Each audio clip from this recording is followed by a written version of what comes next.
દીપિકા સમાચારની શરૂઆતમાં વાત કરીશું તો આ વર્ષે રાજ્યમાં 2 દિવસ પહેલા ચોમાસું આવી ગયું છે। ચોમાસાએ કેરળમાં સમય કરતા 2 દિવસ પહેલા એન્ટ્રી લીધી છે, પરંતુ હવે લાગે છે કે ચોમાસું નબળું પડી રહ્યું છે। હવામાન વિભાગના તાજેતરના ડેટા અનુસાર દેશમાં 1 થી 17 જૂન 2024 વચ્ચે સામાન્ય કરતા 20% ઓછો વરસાદ થયો છે।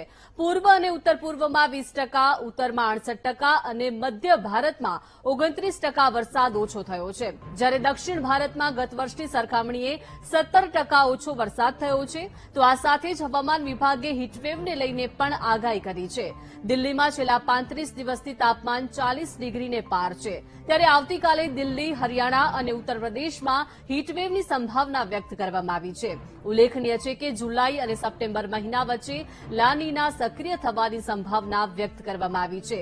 આ મહિના વચ્ચે લાનીના સક્રિય થવાની 65% સંભાવના છે, જેથી આ લાનીના સક્રિય થયા બાદ દેશમાં વરસાદ થશે।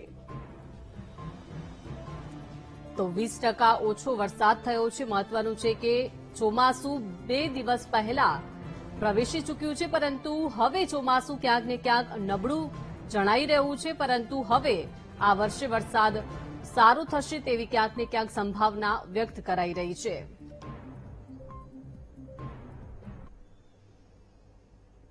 રાજ્યના લોકોને સારા વરસાદ માટે હજુ રાહ જોવી પડશે। સ્કાયમેપે ગુજરાતમાં ચોમાસાને લઈને આગાહી વ્યક્ત કરી છે। મહત્વનું છે કે 24 જુલાઈ બાદ દક્ષિણ ગુજરાતમાં ભારે વરસાદની સંભાવના છે, તો 26 જૂન બાદ અમદાવાદ, ગાંધીનગરમાં વરસાદ વરસી શકે છે। તો આજે ગુજરાતના કેટલાક ભાગોમાં વરસાદની સ્કાયમેપે આગાહી કરી છે।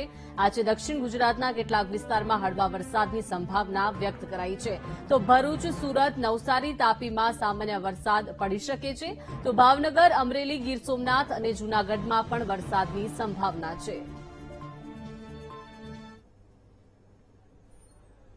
तो गुजरात के दक्षिणी इलाके जो हैं वो यानी कि भरूच, सूरत, नवसारी, तापी, भावनगर, अमरेली, गिर सोमनाथ, जूनागढ़, ये जो इलाके हैं बारिश हल्की फुल्की देखते रहेंगे। लेकिन मानसून जो है वो 24 तारीख से इस इलाके में आएगा, आगे बढ़ेगा और 26 तारीख तक हो सकता है अहमदाबाद वगैरह और ये भावनगर इन सबको कवर कर जाए। 27-28 तारीख तक ये आधे से ज्यादा इलाके को कवर कर जाएगा। लेकिन रन ऑफ कच्छ, बनसकांठा और ये भुज, नलिया, ये जो इलाके हैं इनको और इंतजार करना पड़ सकता है।